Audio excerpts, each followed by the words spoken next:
Ohayo, Tokyo, konnichiwa, sumimasen, I foreigner. I don't speak Japanese, but I love Aoi Sora. When you say wakarimashita, I say Hitachi, Toyota, Kawasaki, Nintendo, Canon, Sony, Honda. I'm losing my way. So where should I go? Shinjuku so big. I need a Doraemon. You speak Japanglish. And show me body language. What can I do? Where should I go? マクドナルド、グーグルトイレとキットカット、ディズニーランド、タクシーがホテル、セブンイレブンミルク、バス、ビール、スターバックス。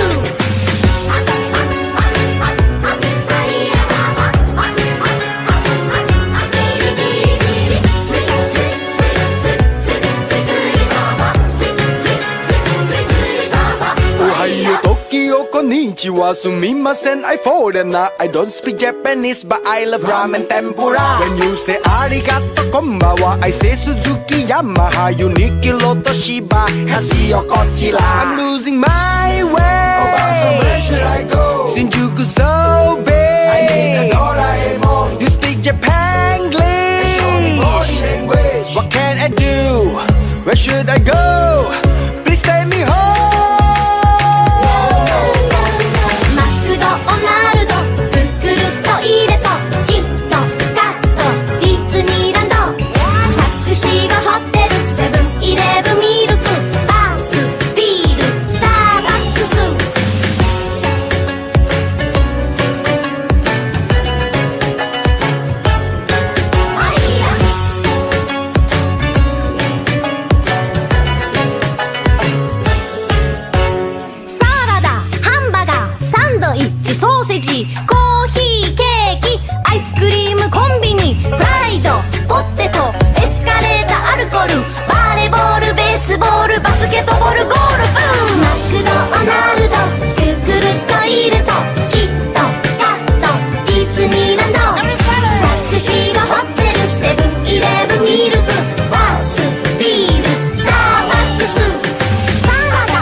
こんにちはすみません I foreigner I don't speak Japanese but I love 青い空 When you say わかりました I say 日立トヨタ川崎ニテンドキノンソニーホンダ I'm losing my way So where should I go? 新宿 so big I need a Doraemon You speak Japanglish And show me body language What can I do? Where should I go? マクドナルド Google トイレとキットカットディズニーランドタクシーがホテルセブンイレブンミルクバスビールスターバックス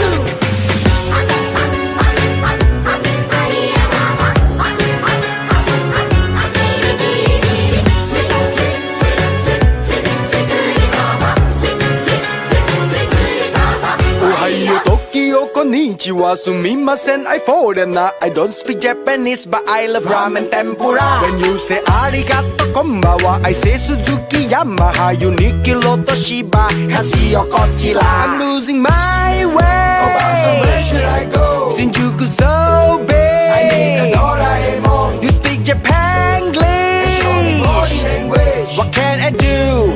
Where should I go? Please take me home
Ohayo, Tokyo, konnichiwa, sumimasen, I foreigner. I don't speak Japanese, but I love Aoi Sora. When you say wakarimashita, I say Hitachi, Toyota, Kawasaki, Nintendo, Canon, Sony, Honda. I'm losing my way.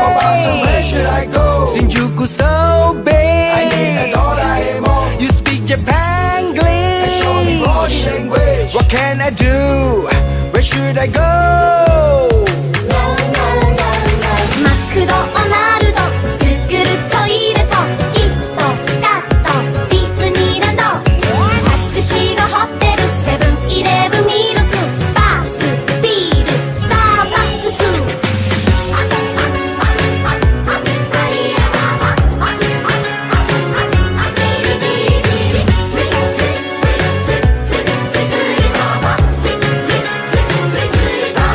Ohayo, Tokyo, konnichiwa, sumimasen, I foreigner. I don't speak Japanese, but I love ramen tempura. When you say arigato, konbawa, I say Suzuki, Yamaha, Uniqlo, Toshiba, Casio, Kochila. I'm losing my way. So where should I go? Shinjuku so big. I need a Doraemon. You speak Japanglish. Show me body language. What can I do?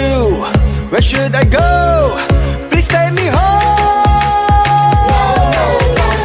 マクドナルドグーグルトイレとキットカットディズニーランドタクシーがホテルセブンイレブンミルクバスビールスターバックス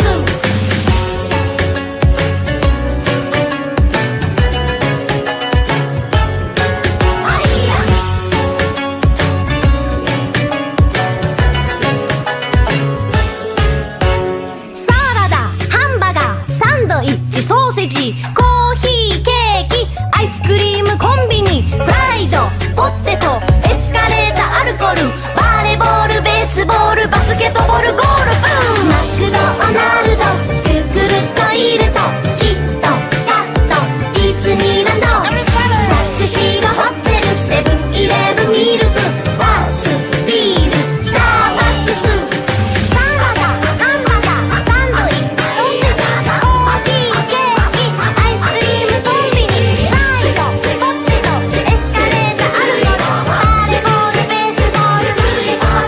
サンドイッチソーセージコーヒーケーキアイスクリームコンビニフライドポテトエスカレーターアルコールバレーボールベースボールバスケットボールOhayo, Tokyo, konnichiwa, sumimasen, I foreigner. I don't speak Japanese, but I love Aoi Sora. When you say wakarimashita, I say Hitachi, Toyota, Kawasaki, Nintendo, Canon, Sony, Honda. I'm losing my way. So where should I go? Shinjuku so big. I need a Doraemon. You speak Japanglish. Show me body language. What can I do? Where should I go? マクドナルドグーグルトイレとキットカットディズニーランドタクシーがホテルセブンイレブンミルクバスビールスターバックス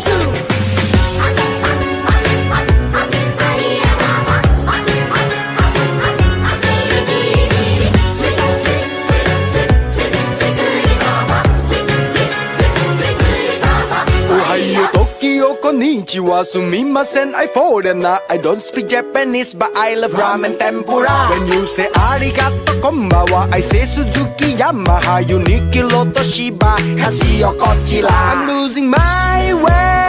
So where should I go? Shinjuku so big. I need a Doraemon. You speak Japanglish. Show me body language. What can I do? Where should I go? Please take me home. マクドナルドグーグルトイレとキットカットディズニーランドタクシーがホテルセブンイレブンミルクバスビールスターバックス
Hello.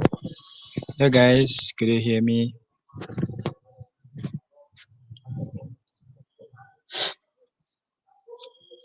Oosh, somebody hi here. Assalamualaikum doctor. Can you guys hear me? No, to live chat. Oh,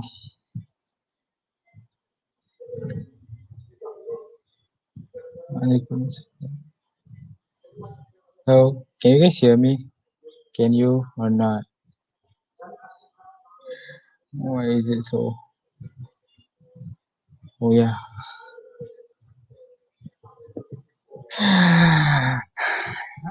My cat is sleep right now. I'm sorry. Yeah.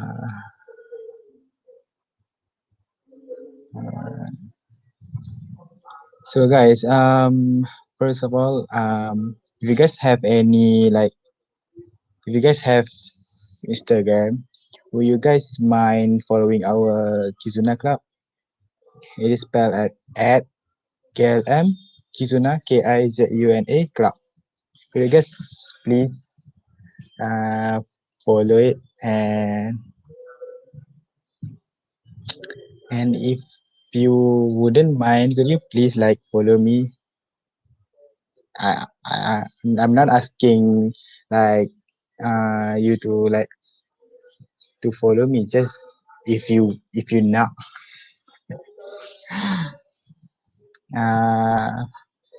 yep, it is at KLM Kizuna Club. So make sure you guys follow the Instagram. And along the way, if you want to like follow my Instagram, like you could do it. I mean, tak ada paksaan, but yeah. My Instagram is Muhammad_Tasnim. Okay. Wow, I see. Since Shiro, but yeah, I tak follow you back, Shiro. Super excited, yeah. Alright. So yeah. By the way, if you guys have any question from the last session, you guys can ask it during the Q&A session. Q&A during this session. Yeah. If if if you have any, yeah. All right. I get the Q and also to start the Wazri. So we can start now. Bismillahirrahmanirrahim. Assalamualaikum warahmatullahi wabarakatuh. And a very good evening, I bid all of you. First and foremost, I would like to give my gratitude and thanks to the God Almighty for allowing me to be with all of you today. Before proceeding with the main agenda of the day, let us recite the dua. Al-Fatiha. Bismillahirrahmanirrahim. Alhamdulillah Rabbil Alamin.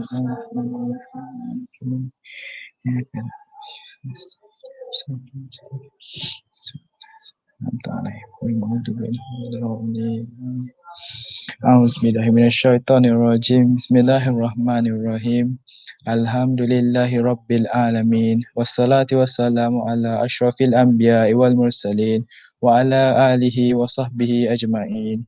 Ya Allah, ya Tuhan kami, dengan nama-Mu yang menyembuhkan segala penyakit, dengan nama-Mu yang mencukupkan segala permintaan, dengan nama-Mu yang memaafkan segala dosa, dengan nama-Mu yang tidak dapat dimudaratkan oleh sesuatu, baik di bumi maupun di langit, dan Ia Maha mendengar dan Maha mengetahui.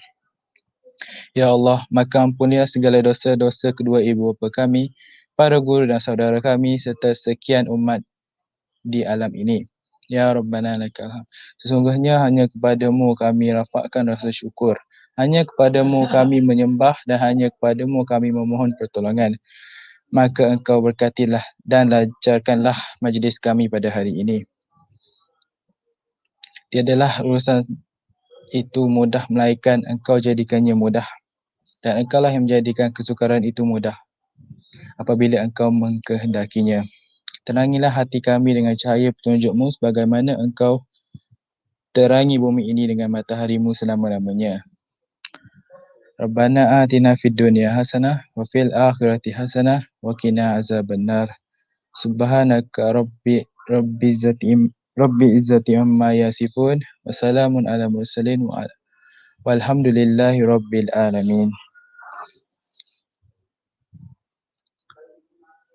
Before we continue with the second session, I would like to welcome all of our audiences to Get to Know Us Japanese Minor Program organized by the Japanese Division of Language Club in collaboration with the Academy Affairs KLMSS 2021. For your information, today is the first day of the Get to Know Us program, and we still have another 3 days with different departments. Tomorrow, the 30th March, we have the Get to Know Us program with the TPHM student. On the 90th March, we have the Get to Know Us from NCOM series, and on the 20th March, we have the Get to Know Us Malcolm series. So, if you want to know more about all of the program offered in KLM, do not forget to join us. The first session had been conducted earlier this afternoon, while this session would be conducted with one of our alumni named Sister Yasmin. She will be sharing her insights on being a Japanese minor student, as well as her first-hand experience of going on an exchange program. Sister Yasmin, doing an internship and working experience in Japan. Before we proceed, participants are reminded to fill in the registration and the feedback form.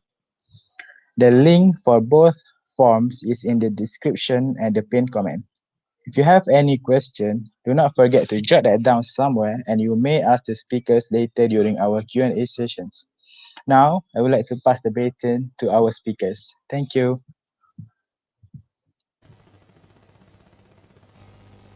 アッサラムアライクム皆さん、こんばんは。今私が言ったことわかりますか？はい。ヤスミンと申します。I'm Yasmin, I'm your alumni, and I'll be talking to you about after I graduated as a Japanese minor language student, and I will also be talking about my experiences in exchange program and also the experiences I've had when I did my internship in Japan.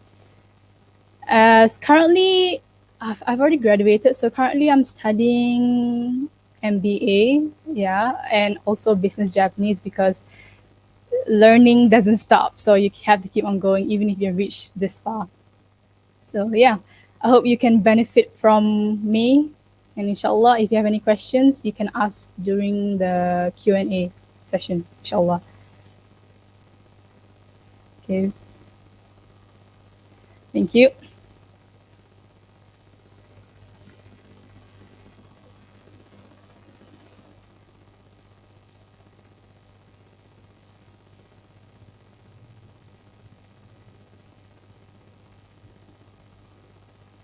I'm sharing the slides now, if you can see.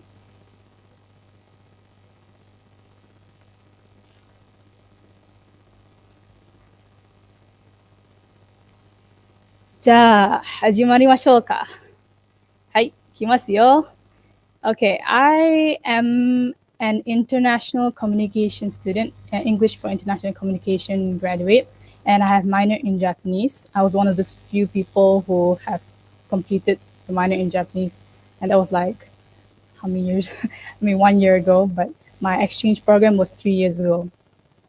So yeah, I'm sure you have heard of something about Japanese minor. The earlier session you've heard of Japanese minor, right? So I'll just briefly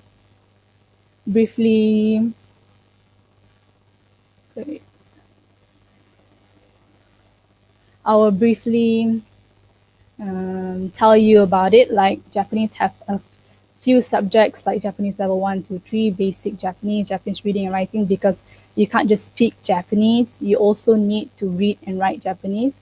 And of course, you have business Japanese as well as learning the Japanese culture.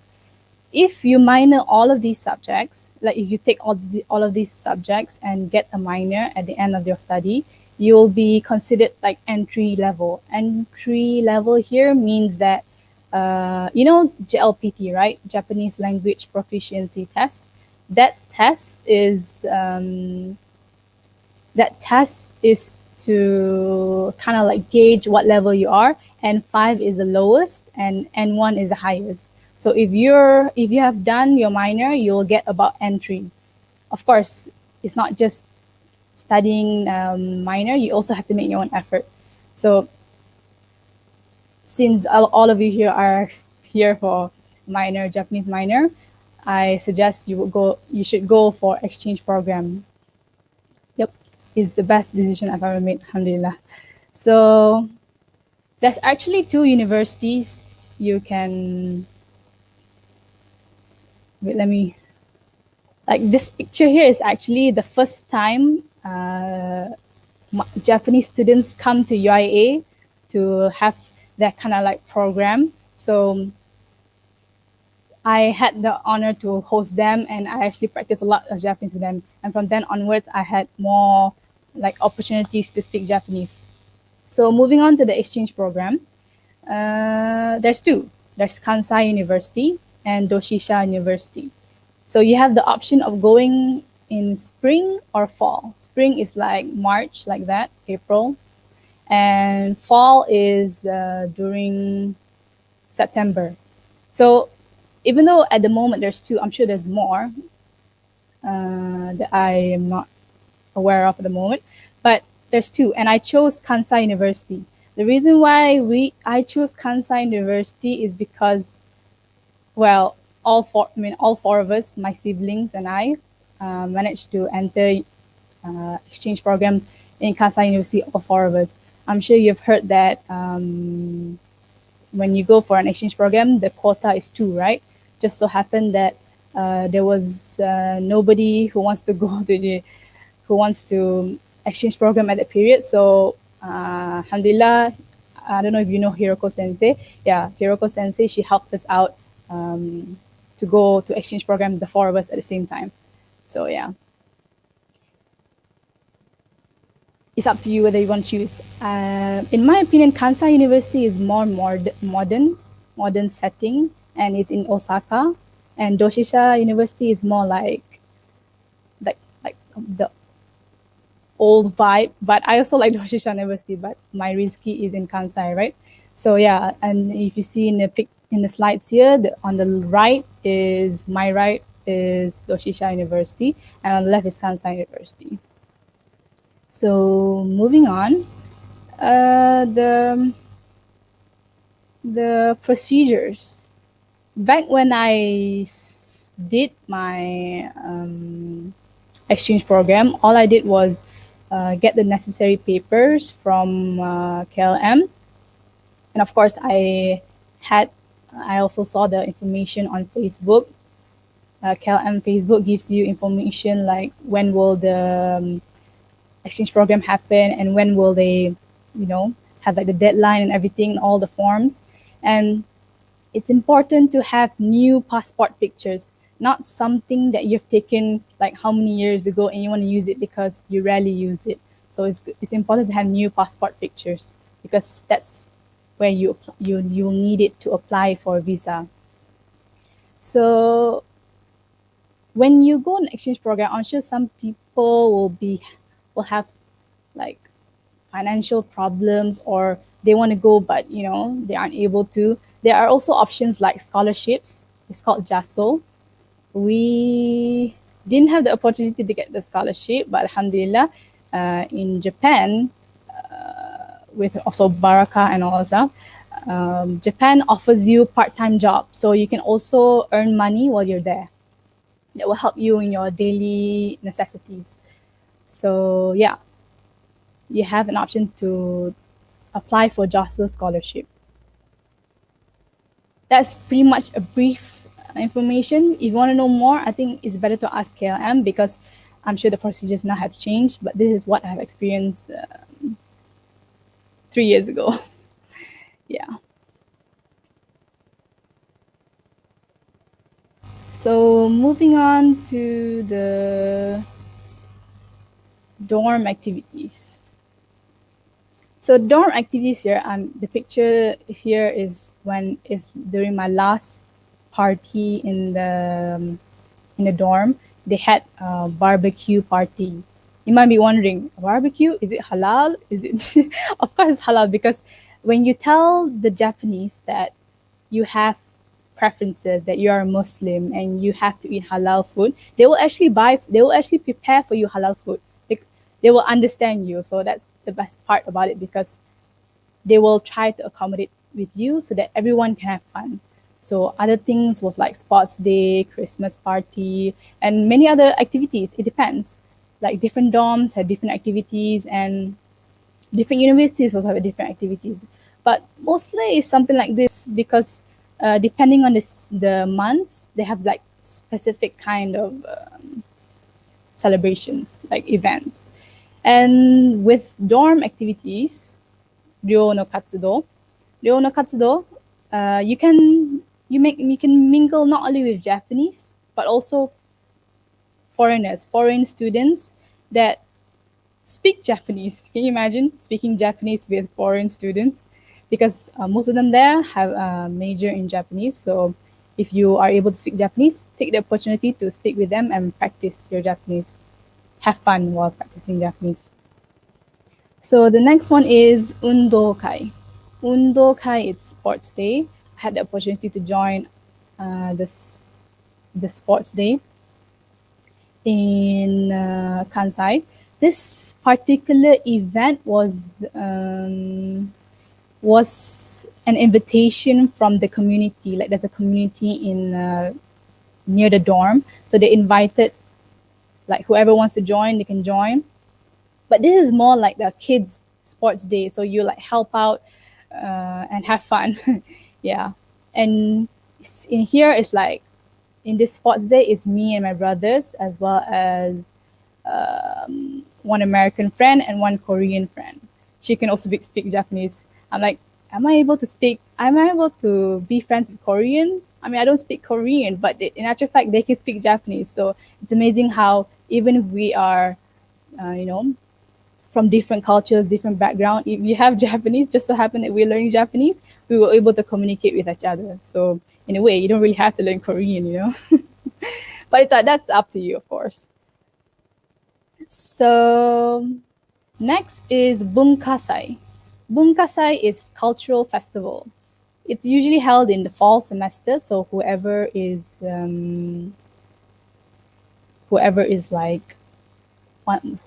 applying for the fall semester, you will be able to experience this. I'm not sure if you've heard of it, but Bunkasai is a kind of like cultural festival where each department will prepare something like kind of like festival, and you'll get the opportunity. Like for my experience, I had the opportunity to sell fried potatoes and other things. I can't really call at the moment, but you can either participate the cultural festival as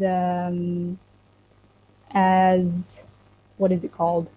As the committee, which is selling potato or anything else, depending on what you do.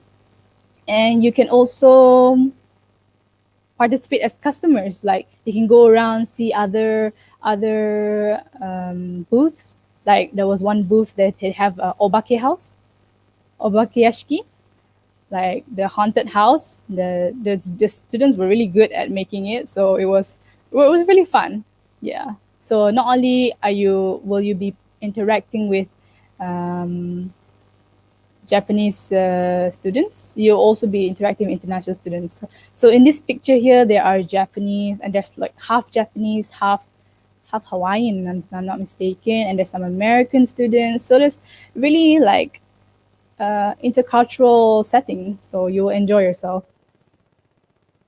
So the next one is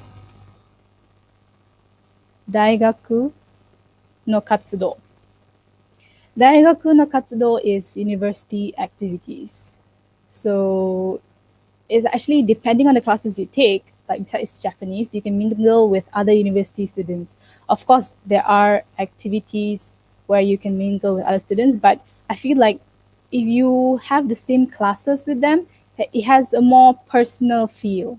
Like you can make more friends, and not only Japanese friends, you can also make friends with people who are good in Japanese. And in this picture here, we had the and this class is actually in Japanese. At that moment, it was really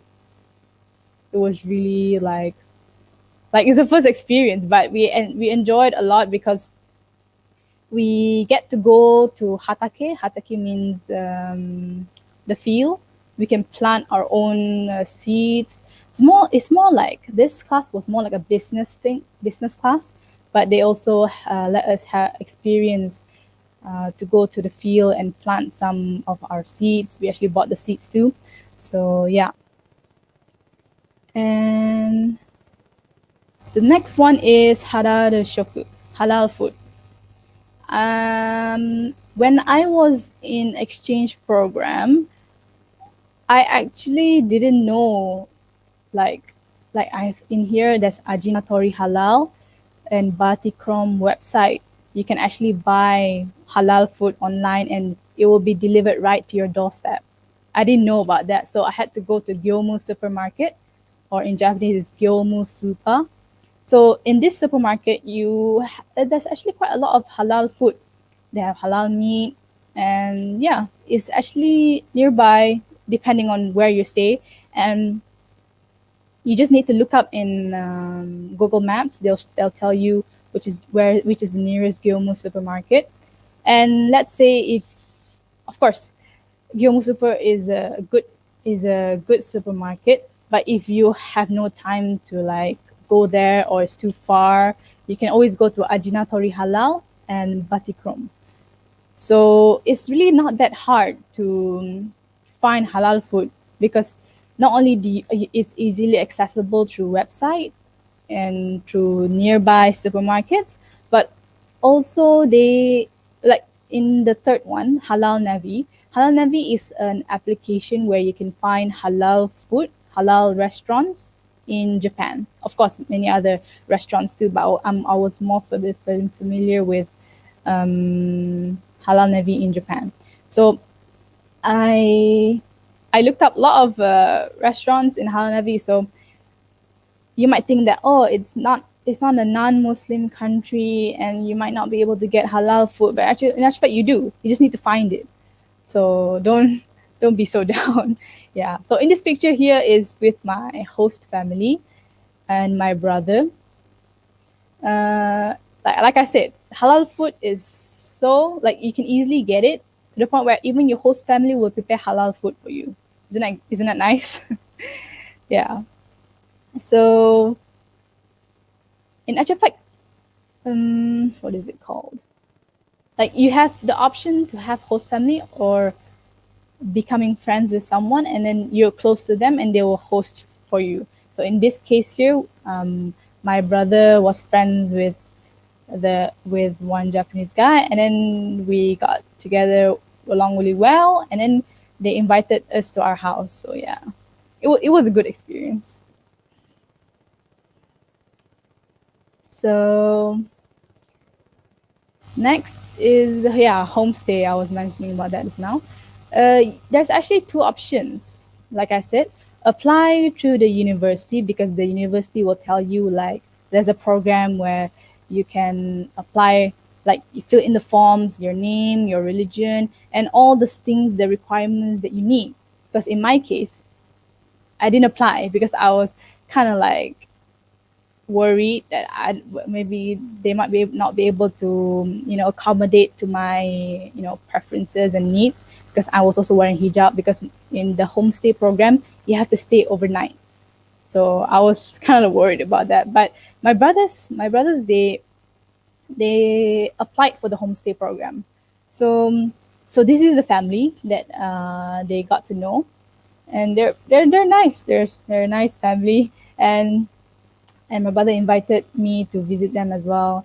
Yeah, and see, uh, my brothers actually said that they can only eat halal food, so they actually make the effort to make halal food for my brothers and for me when I visited them as well.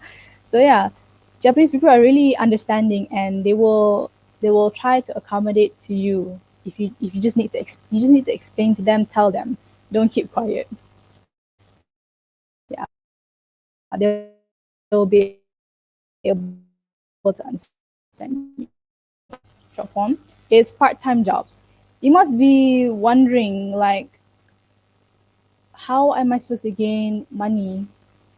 When you enter Japan, there's like a form that says permission to work part-time. If you go there, make sure you have that permission, because without that permission, you won't be able to work and you won't be able to get money. Because this actually is good, not only for experience wise, but also like you'll be able to have like extra pocket money to travel or meet with friends and all. So yeah, the part-time jobs I did was, first of all, is, if you see in the first picture, is English free talk. Like the university provides you kind of like an exchange in a way where exchange students will be given the opportunity to teach their language. For me, I taught them English as well as Malaysian culture. So yeah, and I taught them English, Malaysian culture. So let's say, I mean, I'm an English International Commission student, right? So let's say if you are RCom student or a Malcom student, you can teach them Arabic, because Arabic and Malay, because there are people who are interested to learn. So don't worry, you will get that job position, inshallah. So the middle picture, I had the opportunity to work part time in Matsugi, halal Japanese style food. So it was very nerve wracking because everyone, I mean, of course, we'll be speaking in English because you will be serving English customers, but majority of my colleagues are Japanese, so I have to speak Japanese to them. It was nerve wracking because it's in a business setting, right? But it was worth it because it was a good experience and I learned quite a lot of things from them. And yeah, if you, I mean, this is not the only place you can find a job. You can also find places like there's a lot of halal restaurants that would want you to would be hiring, so you're able to work there. Because if, let's say, you find some place where they don't want you to wear hijab, that'll be a problem, right? I mean, it's easier for guys because they're not wearing hijab. But if you are wearing hijab, a Muslim, you will be, like, if you find the right restaurant, they will be able to hire you, inshallah. So the next one is, what did I think about my experience? I really, really encourage you guys to take this opportunity because it's, it will be the only, I mean, experience you'll get, because I don't think you'll be going to another degree or, that has this kind of exchange. And not only that, it will also help boost your Japanese level, because honestly speaking, when before exchange program, I learned quite a lot.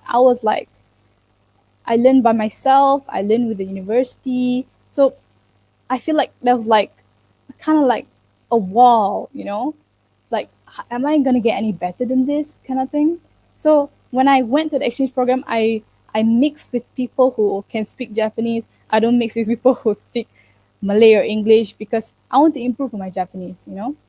So when I did that, I feel, and I also let them correct me, I feel like I've improved quite a lot after I came back, and then I went to internship. So yeah, and not only that, you will make friends with international students. International students from, I've made friends with from Australia, from America, from Vietnam, from Thailand, so many places, so many opportunities you can meet. it's like it's kind of like a hub center where you can just meet everyone without going anywhere. This kind of thing. So yeah, that's pretty much it. So I want to move on to the internship. No, no, not yet, not internship. So here are some experiences I had when I went to exchange program. Yaku no shiai. So I went to the baseball match. The first time I did was I went was for the Hanshin Tigers. Hanshin Tigers was like kind of like the team in Osaka, and yeah, it was pretty good experience because you only see them on the TV. You don't really see like to be able to experience in real life, you know. And then the next one, the picture on the right is the baseball match that Kansai University arranged. So this match was like they were fighting with another university. So we had the opportunity. Of course, that one in Hanshin Tigers you had to pay, but for Kaisers, I believe it was free at that time because you know you are Kansai University students. So yeah, it was a good opportunity. If you have the chance, please go. And another thing I took an opportunity for is going to a lot of places. One thing about Japan is that their public transport is very efficient. Like here, I said in Japanese here, Seishun Hachi Kippu. I used this green like a green card. It's called Seishun Hachi, like youth 18 youth ticket. If you want to translate it like literally, it's the kind of ticket where you it's a 5 set. It's either you travel if you buy the 5 set for one person, you can travel around 5 days. It's like one ticket you can go anywhere. I mean, according to the setting, the train, or you can go with 5 person for one day. So it's like that kind of ticket. So I had the opportunity to go to Rabbit Island, which is in somewhere in Hiroshima, like a bit below. And I went to Miyajima Island. I went to Miyajima Island to see the deers. Yeah. I mean, Miyajima Island was nearby Rabbit Island, but if you really want to see deers, you don't have to go that far. Like in Kansai, there's nearby, there's Nara city. If you go to Nara city, you can also see the deers. So you don't have to go that far. But it's up to you, of course. So the next one is, yeah, Haruyasumi ni Kyoto e. I went to Kyoto, just not the one Kyoto that you all know, but more like above the city, but still near Kyoto. I went to this place called. We were there to look to see the lanterns, Yuki Toro, and yeah, it was really fun because the snow was like up till our legs, up till our knees. It was so fun because it's been a while, you know. You know how Malaysia is always hot. Yeah, this is a really good opportunity. But if you are not used to the cold, just don't forget your winter coat. So yeah. Next one is Ryugaku no Katsudo. Ryugaku no Katsudo. In the first one, I volunteered. Like Kansai University will be giving you opportunities like around the community where they will allow you to volunteer. For this part here, I volunteered to introduce my own traditional games to Japanese kids. So the traditional games that I introduced was Batu Seremban. And I actually made my own Batu Seremban because there wasn't any Batu Seremban that I've brought from Malaysia. So yeah, and in that picture, it was like after the play, so they interviewed me. How do you play this thing? So I tried really best to explain it in Japanese. Even though it was nerve wracking, I'm glad I did it because I don't think I'll be able to experience this anywhere else. So the next one I mentioned, like you went to the field, right? Class activity. See, you see the vegetables after we like harvested them, we could keep some of the vegetables. So yeah, it's really once in a lifetime experience, if I could say that. Yeah, and I mentioned earlier, halal yakiniku. I'm sure you've heard of yakiniku, where you grill meat. They have it in Japan too, but majority of them is like buffet and not halal, right? But this particular restaurant is halal and it's buffet, and I really recommend you guys to eat it because it's really good. Don't miss out on this chance. And not only that, the dorm activities they arrange for you halal yakiniku, so you won't miss out and be able to enjoy with your time with other people. So the next one is Natsuyasumi no ryoko. I did this during summer. Yeah. If anybody of you have a driving license, don't forget to apply for international license, because with international license you can rent a car and go as far as you want. So we rented a car to go to Biwako, which is Biwa Lake. We had camping there, and yeah, I brought some Japanese friends, some Thai friends, friends from China, friends from America, friends from Australia. It was really a nice gathering, but all of us were speaking in Japanese, so it was quite nice. And the next one, when you think of summer, you would think of fireworks festival. Fireworks festival is is something you experience during summer, and it's hot. So I hope you guys prepare yourself. But I don't think it's that bad compared to Malaysia. So yeah, this is just a few hours before the fireworks started. So the next one is kimono. I'm sure you've heard of kimono, right? You'll be able to rent it in like Kyoto or something like that. But I went all the way to Omi Jingu. I rented their hakama rental, and yeah, I went with my brother. So we had fun trying out the hakama. Hakama is a bit different because they have this like kind of like skirt where you wrap around your kimono, so that it looks a bit different. And the picture on the right is traditional wear that I had opportunity to wear in my host family's house. And I also had the, what is it called? I also had the opportunity to, you know, hold a real life katana. So yeah, this is my host family, the Idina host family this with my Japanese family. And yeah, and here's the real katana demo.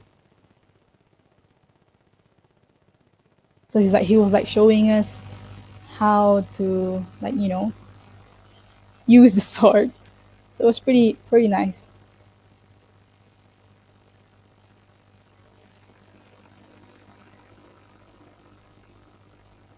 So yeah, unfortunately he has passed away.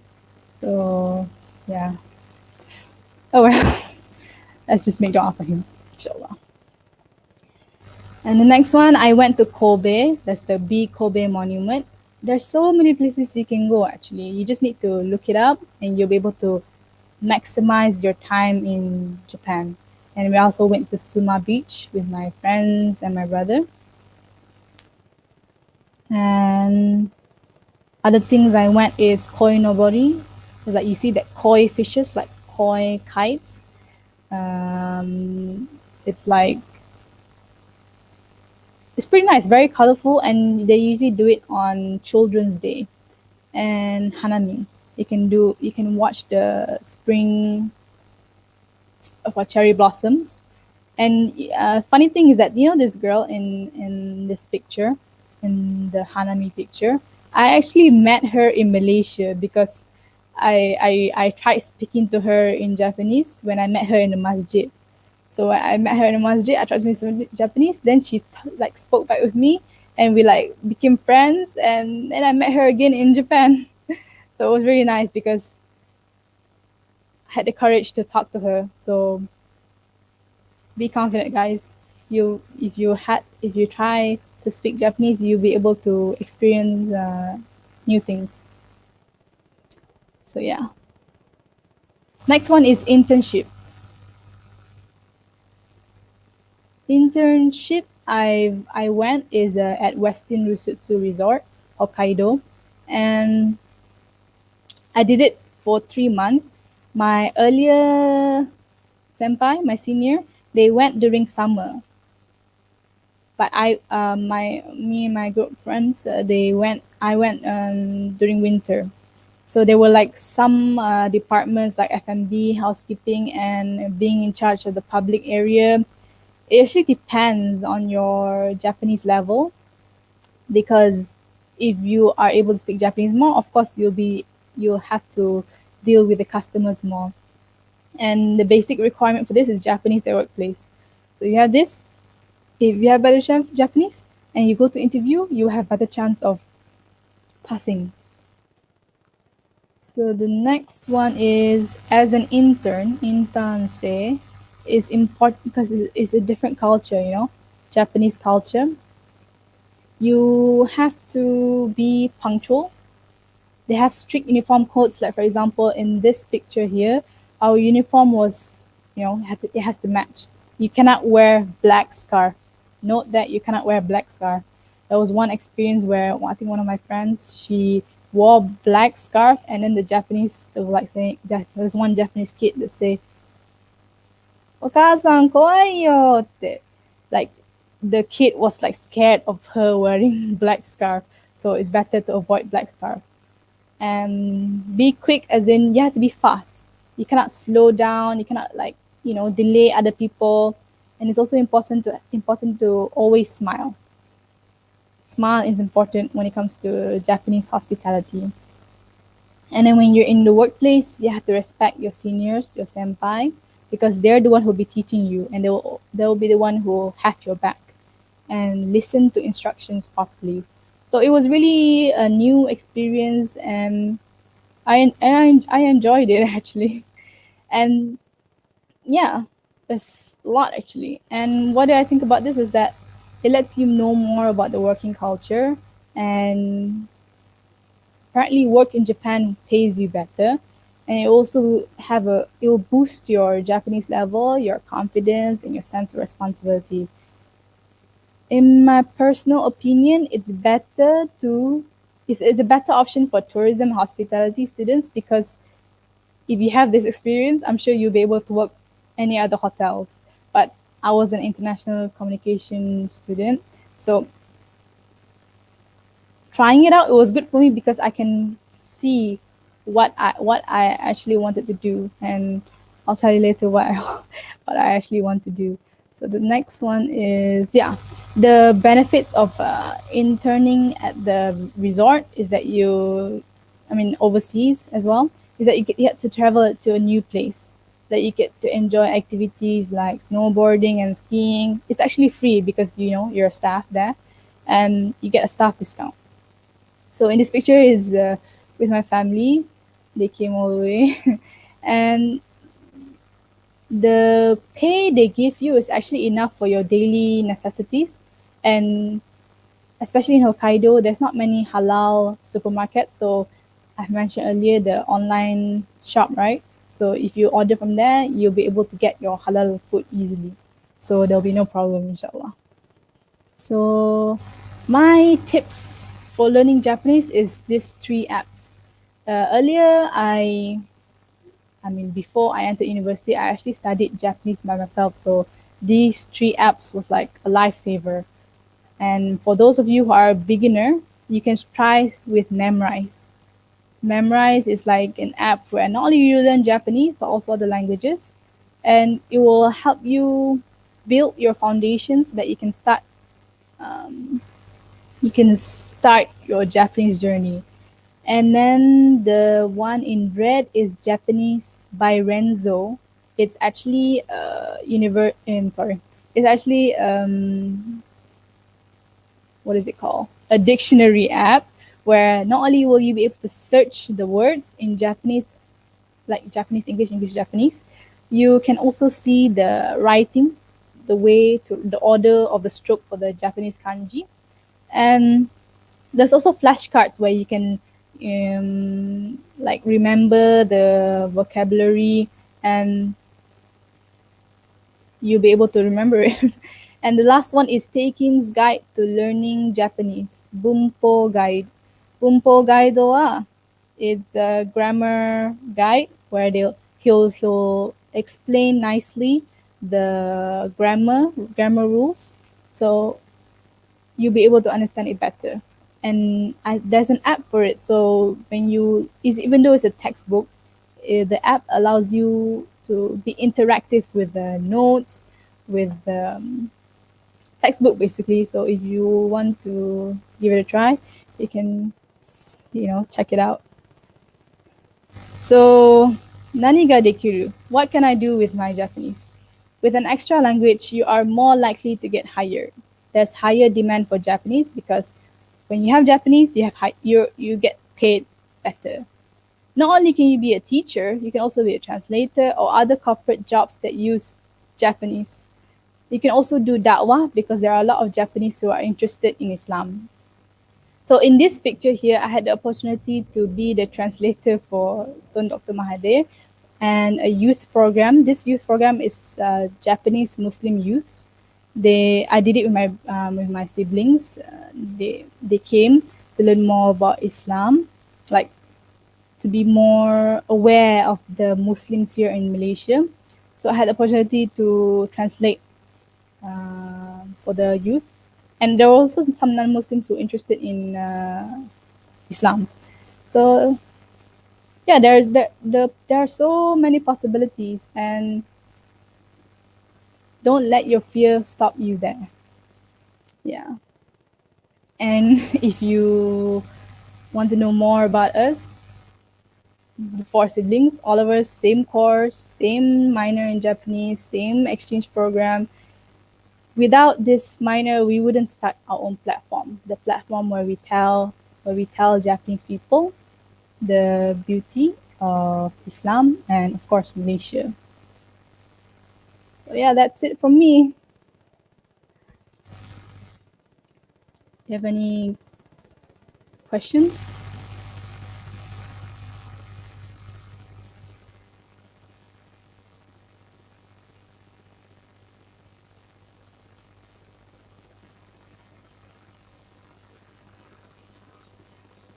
The comment section below.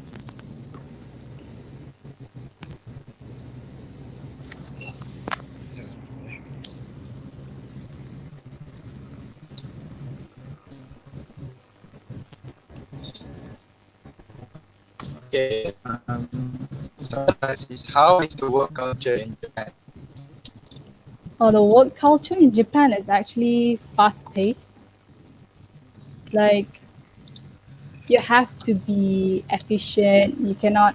It's very different from Malaysian culture, and you have to try your best, go all out, because Japanese people, they really prioritize their service, their hospitality. I'm sure you've experienced it before. It's very good. So when they try their best, they would get the best. So you have to also not only research on what you're supposed to be doing, but also learn from your seniors and all, and be prepared actually. And business Japanese is also important because business Japanese means that you're using more formal language. So when you use formal language, you respect customers and all. It depends on actually what kind of work you want to do.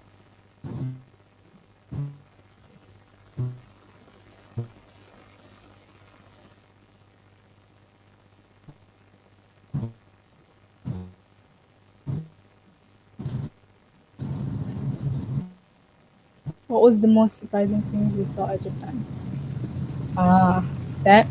Um, for me, before I went to Japan, I actually studied quite a lot about it, and I knew what to expect, but I still can't get over how clean the streets of Japan is, well, still is now. So every single time I go there, I'll be so surprised at how clean it is, and not only that, maybe other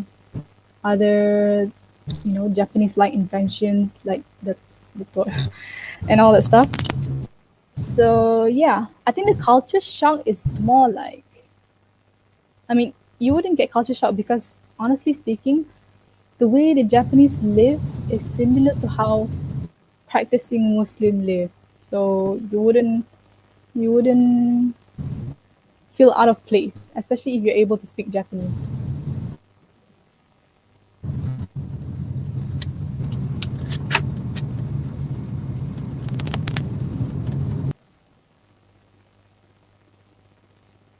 Can I know the name of three apps you mentioned before? The one I mentioned is Memrise, MEM. Let me show you the.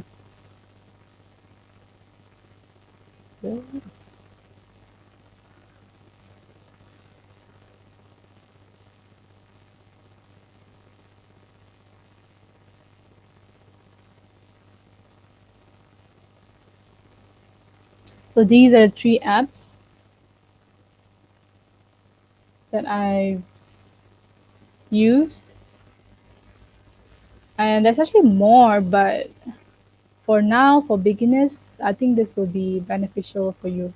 For you, Memrise, Memrise, Japanese by Renzo, or Imiwa. I'm not sure if both Japanese by Renzo and Imiwa, both are available in iOS and Android. I'm not sure about. Sorry, both app is available on iOS, but I'm not sure about Android. You can try checking out both Japanese by Renzo and Imiwa, IMIWA. And last one is Teikin's Guide to Learning Japanese.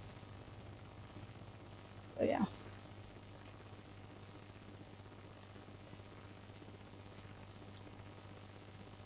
How many places you've traveled in Japan? Quite a lot actually, because if you have time and if you work part time and get the money, you'll be able to get around a lot, because the not only because of time, because um, what the public transport is very efficient. I was in Osaka. I've been to Kyoto, Hiroshima, Hokkaido, Mie. Well, I plan to go more, inshallah, if I have the opportunity to travel. But with how tourists have their own, passport, 7-day pass. That is also beneficial. But at the same time, if you are studying there, I think the only thing you can buy is that what I mentioned, Seishunju Hachi Kippu, the the ticket. You can look it up. So yeah, that's why I've been most of the time. But mostly I go to Osaka because that's where I am. That's where I am. Like, I was there for exchange program, and I also have connections. I also have people that I know there. So I feel like Osaka is like my second home. So yeah, I would usually go there. But if I had the opportunity, I would go. Like I said, if you have an international license, you can you can drive in Japan, like road trip. It'll be good experience. I hope that answers the question. What advice would you give to other students if they want to attend the exchange program? Um, if for me, from what I experience, it's always better to be prepared with your Japanese. If you're able to speak Japanese, you will have, of course, more fun.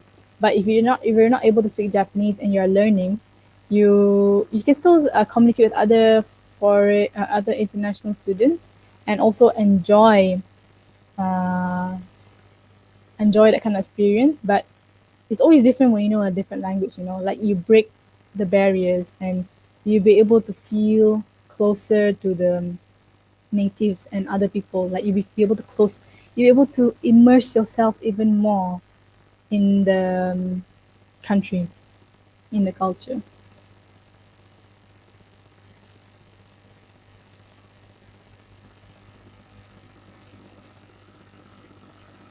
Do you face any difficulties adapting with the Japanese culture?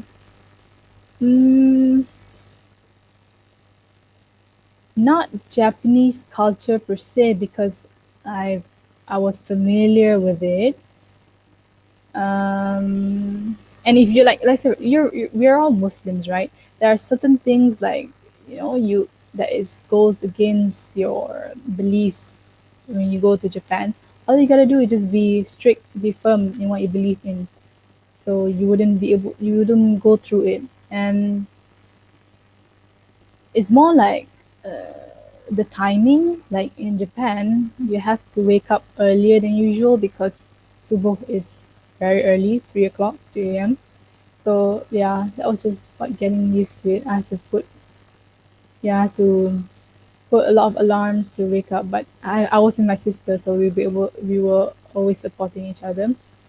That's pretty much it. Because if you are willing to learn the Japanese culture, you wouldn't have difficulties adapting to it. If you are willing to learn, you'll be able to adapt to it, inshallah.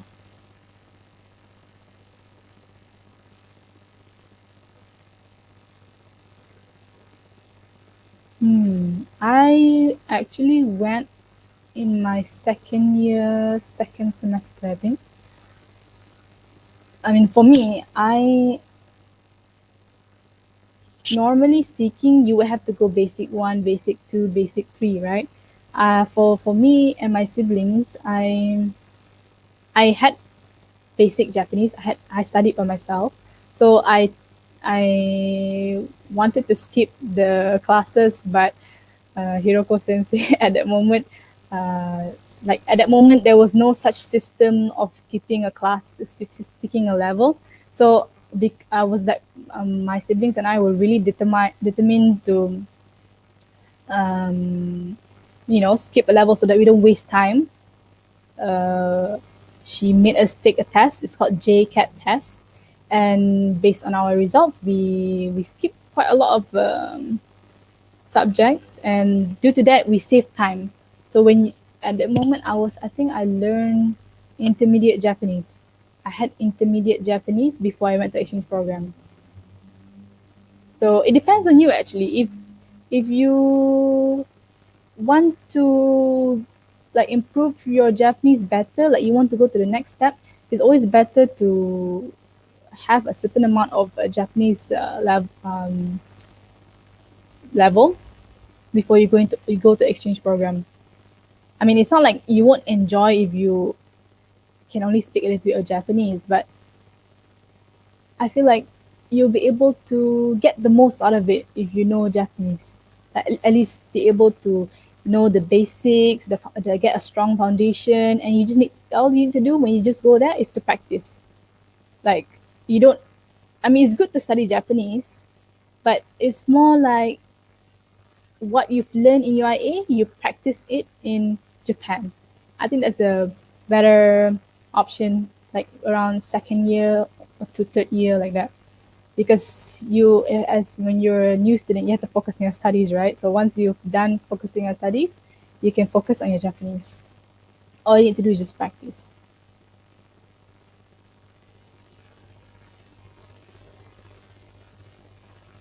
Is there any stereotypes about Japanese that is not true at all? There's actually quite a lot, but it depends because, like, for example, I don't know how many of you watch anime. Not all of them speak like the people in anime. Yeah. And pretty much it.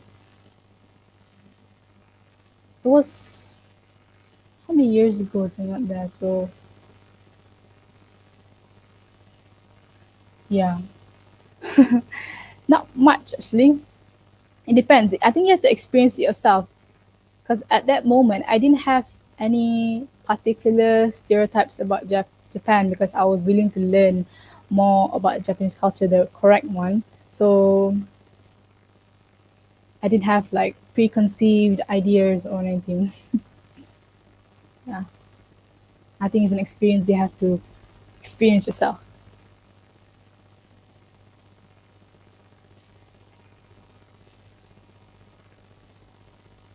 Describe experience living at Japan with host family. How they treat you. What will happen if you do something wrong? It actually depends.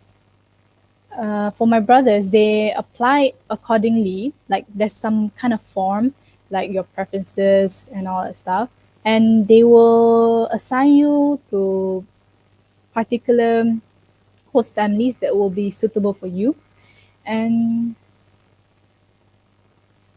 how they treat you, of course, is a host hosting activity. So they are welcoming you. They want you to be part of the family because not only will you benefit, they will also benefit because they'll learn from you, and you build connections. And what we do is something. If what will happen if you do something wrong, you I don't really get what you mean by wrong. I mean, if they get angry at you for doing something wrong and if you don't want to listen, then there's a problem. But if you're willing to learn more about the culture and you apologize accordingly, I'm sure it wouldn't be that bad um, because Japanese people are very understanding, and also it's our duty to learn more about them so that we won't be doing things that is considered taboo or wrong to them. So that's why we have to read, like in the minor, right? That's Japanese culture. You learn Japanese culture, so we have to learn more about them so that we don't make mistakes. And even if you did make mistakes, you just apologize, and they will be able to understand you because, in a sense, you are considered gaikokujin, which means foreigner, someone who's out from outside of their country. They will understand you if you just explain, inshallah.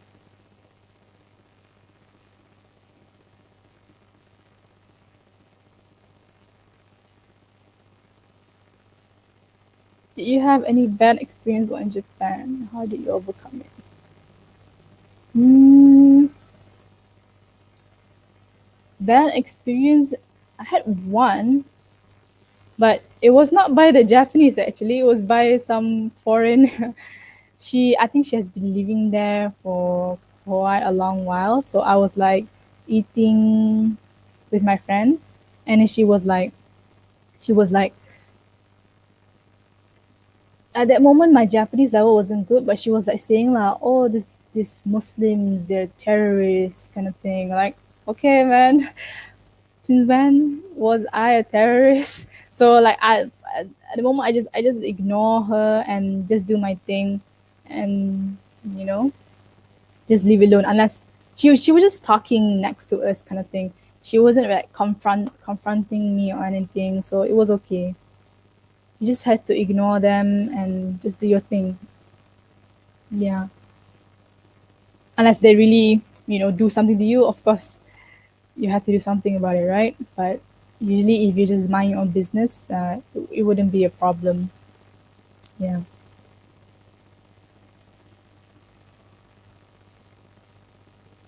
Do you plan to work in Japan in future? If you're working in Japan, which field you work in it and why? At the moment, I have no plans to work in Japan because there are actually so many job offers here in Malaysia that wants your Japanese uh, skill. So you don't really have to go all the way there unless you want to have experience, like gain experience and come back. Yeah, that's one way. Because let me tell you this, Japanese working culture is not easy. You cannot be a Malaysian in a Japanese setting, culture setting. You have to be Japanese. You have to follow them A to Z. It'll be difficult, especially if you're not used to it. So you have to be really prepared. If you're serious in working in Japan, then you can, of course, you can give it a go, but you have to be really prepared. It's not something very easy, but it's up to you actually whether you want to work in Japan or not. Like say for example, if you are working, like if you study there and you want to work immediately, that's an option. So yeah, because it's actually more difficult for Malaysians suddenly want to apply job in Japan, because there I have certain skills. Like for example, they would usually want engineering students, like IT students. That's not really our field, and our field is usually not something that is available unless you're already there and you know some connections. So yeah, hope that answers the question.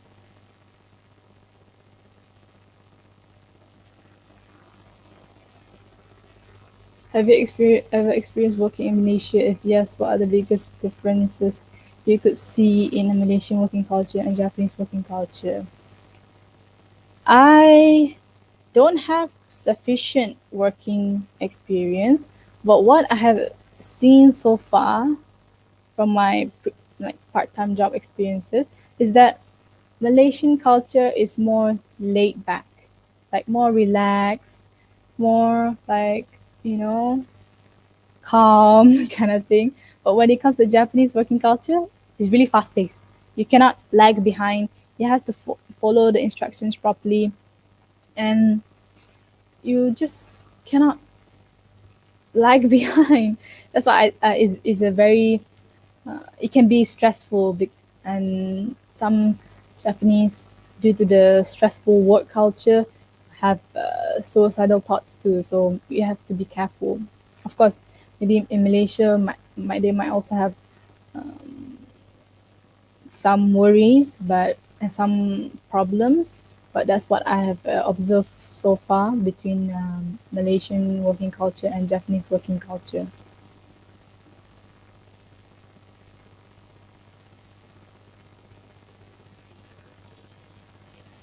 At what level can I actually go for exchange? Level 4. Do they have like entrance examination there? Actually, you can go at any level, but you also have to consider your seniors who are in level 4. So if you are like in level 1 and you want to go to exchange program, then it's like an opportunity taken away from the seniors, right? So it's always better to have at least level 3. Level 3 Japanese. Like you're done with level 3 Japanese.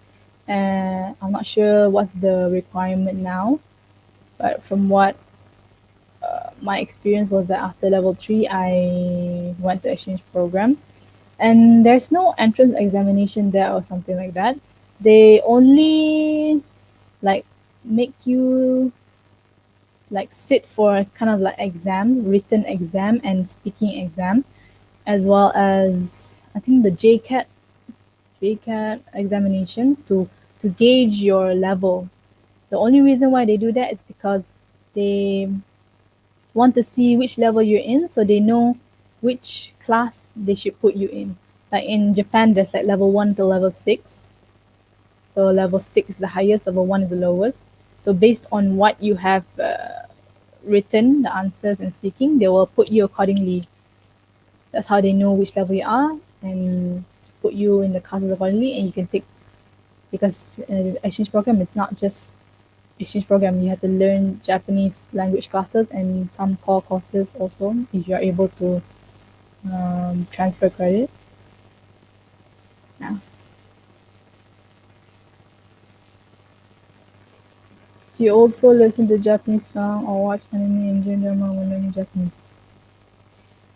In the beginning, when you learn Japanese, is rather encouraged to listen to Japanese song or watch anime or J-drama or whatever it is you do when you learn Japanese, because not only will it help you in your vocabulary if you like pay attention to what they say, but it also helps in your listening and speaking, because there's so much you can do from learning a book, right? From learning from a book, like okay, onamae wa nan desu ka, namae wa yasumin desu, like you wouldn't know what is it if no one tells you what it is, you know. So it's good to know the pronunciation from a Japanese song and anime, but also keep in mind that Japanese people don't speak like a song. So you also have to watch like maybe J drama, like actual people speaking, and yeah, you just need to expose yourself more. Like you know how some people they learn Korean, they watch a lot of K dramas, right? Something like that. It helps. It might not help you all out, but it helps to so that you can go to the next step.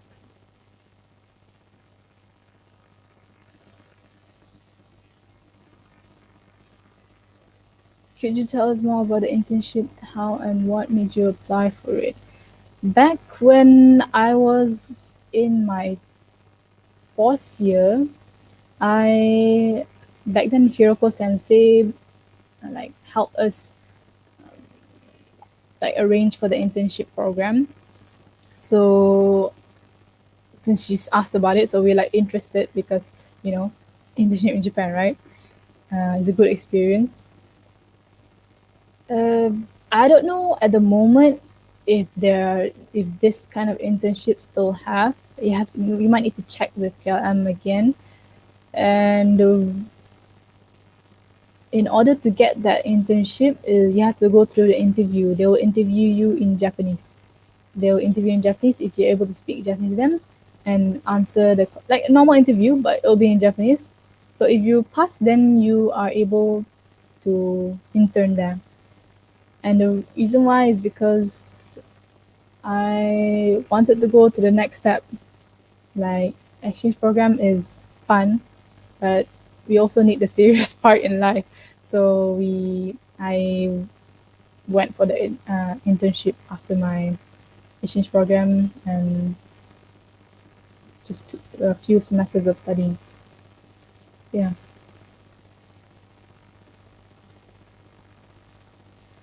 I know the total expenses you spent at Japan during exchange program.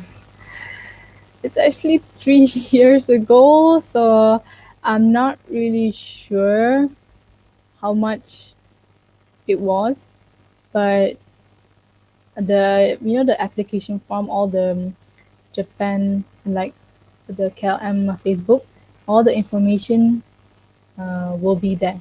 Like let's say for example, you will need like I'm not sure, but even though they say to you like you need such and such amount, make sure you have extra.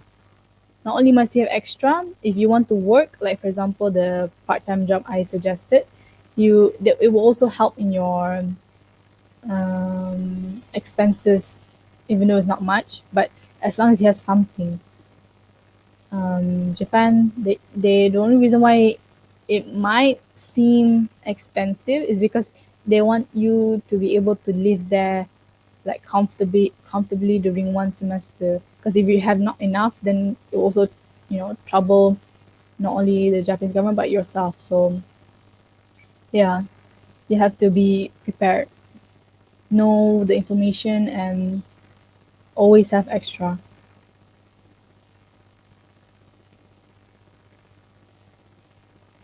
How much was the living cost in Japan?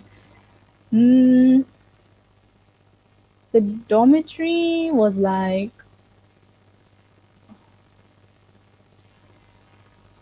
25,000 yen to 30,000 yen. It depends. If you have single room, it's 30,000 yen. If you have twin room, it's 25,000 yen. And you would have, it depends actually. If you know how to save and you have also the side part-time job, you'll be able to, get by. In yen, it'll be, let's see, in Malaysian ringgit,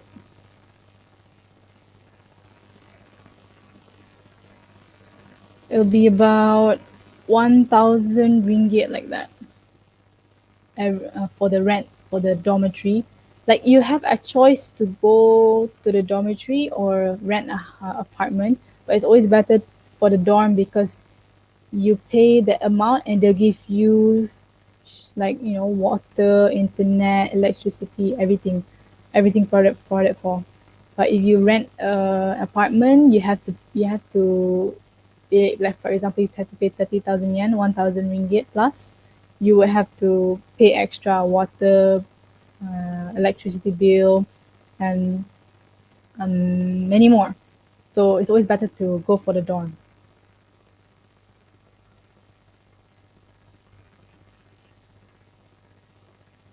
What's your budget when you first join exchange program?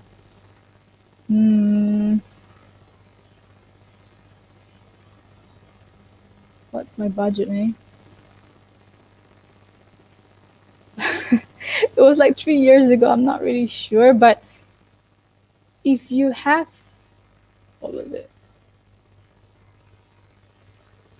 As I said, mentioned earlier, if you just follow the requirements they ask you, because when you apply for the exchange program, they will want you to have to provide like a bank slip, like how much you have before you apply for the exchange, so they know that you're able. Like, for example, if you are personally sponsored, they need your parents' bank slip, so they know if you're able to afford the lifestyle in Japan. But if you're not able to, you can always apply for the scholarship I mentioned earlier, JASO. JASO if you're able to get it, JASO gives you 80,000 yen per month. 80,000 yen per month is probably around 3,000 ringgit.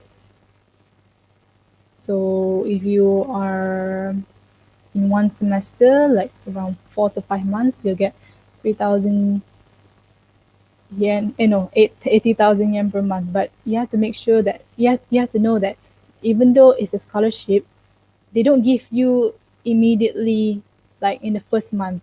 You have to wait like a few months, maybe a month and a few weeks. So that's why you have to be prepared with the money, because you never know what's going to happen. That's why they need the bank slip before you apply for the exchange program.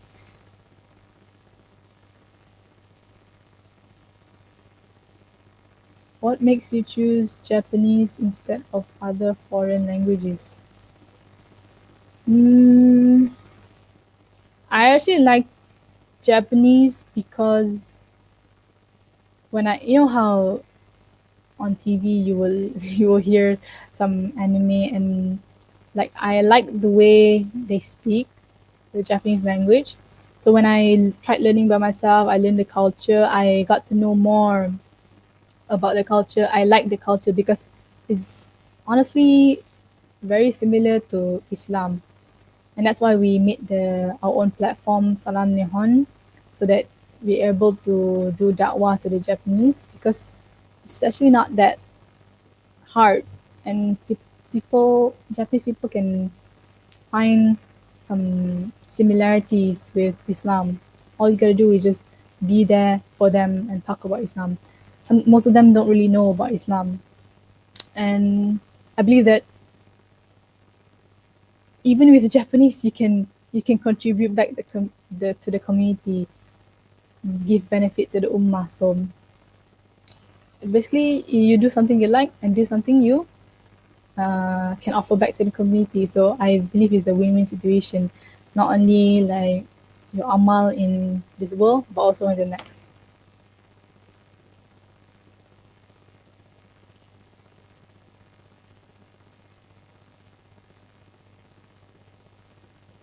How did you go back and forth from dorm to campus? It's up to you actually. You can either use a bicycle. I don't use bicycle because you have to buy the bicycle. You have to walk actually. Walk like from the dorm. You walk few minutes through the for my dorm. You have to walk a few minutes. Go to the train station. Once you go to the train station, you ride the train. Go to the campus station, and yeah, Japan is a very healthy place. You have to walk unless you rent a car, but usually you rent a car to travel because driving in Japan can be stressful because the roads are very narrow. So yeah, you have to walk, use the train, use the public transport, use the bus. Don't use taxi because taxi is expensive. And in order to know where you want to go without getting lost, just use Google Maps because the the public transport, the train station is like so advanced, so neatly arranged and convenient that even with Google Maps you can find your way. So you won't get lost. I use Google Maps a lot. Uni students are encouraged to be vocal with opinions and suggestions, would definitely help boost our higher ability if done correctly. Would Japanese be okay with that personality and attitude? Mm, I think most of the time uh, it's about the same. The Japanese interview. I've been to one Japanese interview because all you need to do is it's like how you go interview for English, right? Like Malay interviews or English interviews or any other work interviews. You just need to know what kind of job you're gonna do, what they're gonna ask you, expect the questions, and but it's just that it'll be in Japanese. If let's say they ask you to introduce yourself, of course you have to tell about yourself, right? Sell yourself so that they will know that is it a good idea to hire you or not. But I've heard that in the Japanese culture, like you know how everyone wears suits, they're all the same because some companies they don't like people who stand out. They don't like people who stand out because sometimes it goes against their company policies or whatever. It actually depends. If it's a very traditional Japanese companies, they'll go by the book and do the old style, old way. But if you have international companies or Japanese companies in Malaysia, they will want you to do like usual. If they ask you questions, you answer them and also respect and use formal language. So yeah.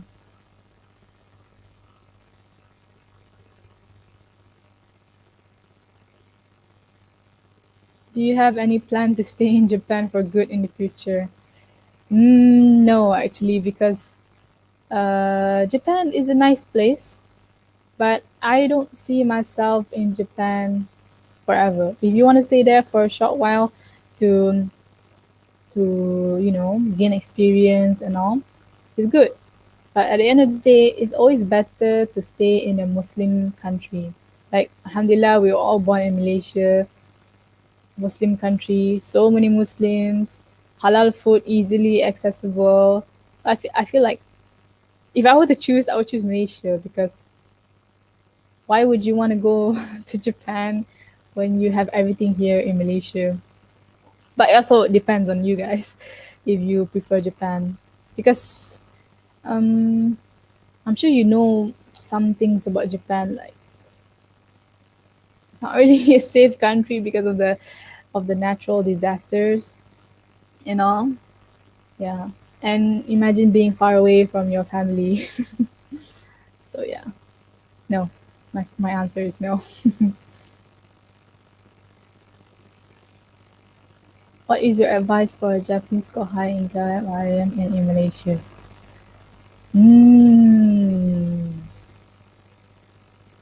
Gambatte kudasai. Don't give up, everyone. It may be hard in the beginning. I was there.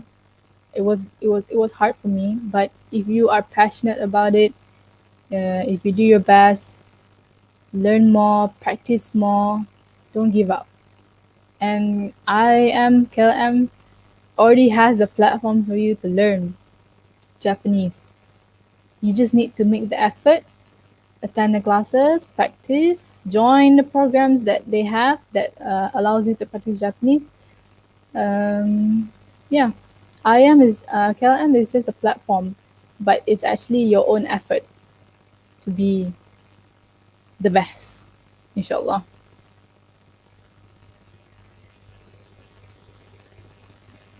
How to do exchange program in Japan during COVID-19? Actually, exchange program last year they cancelled the exchange program, right? Because COVID. But at the moment, the Japanese government is what is it called? The Japanese government closed their borders at the moment, but I'm not sure about later. So it depends. Like right now, for travel, you're not allowed to go to Japan, but if exchange program, maybe you're allowed to because you have visa. If you have visa, you're able to go. But be careful if you go to exchange program during COVID-19.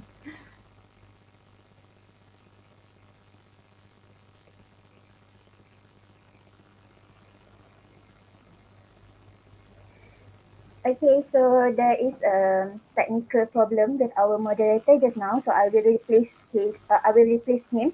Alright, so that's all. That's all the time allocated for us to ask the questions to the speaker.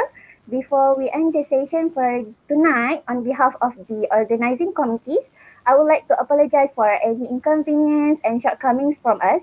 Thank you to Sister Yasmin for spending your time with us tonight, and also thank you to the organizer for organizing this event tonight. We hope we hope organizer will organize more events like this in future. So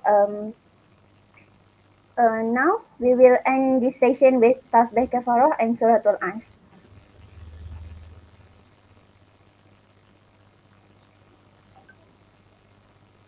Okay, participants are reminded to fill in the registration form and the evaluation form in the pinned comments. And thank you so much for joining us for tonight. And inshallah, see you in future soon. Thank you, Sister Yasmin. お疲れ様でした。皆さん、ありがとうございます。Arigato. Thank you, everyone.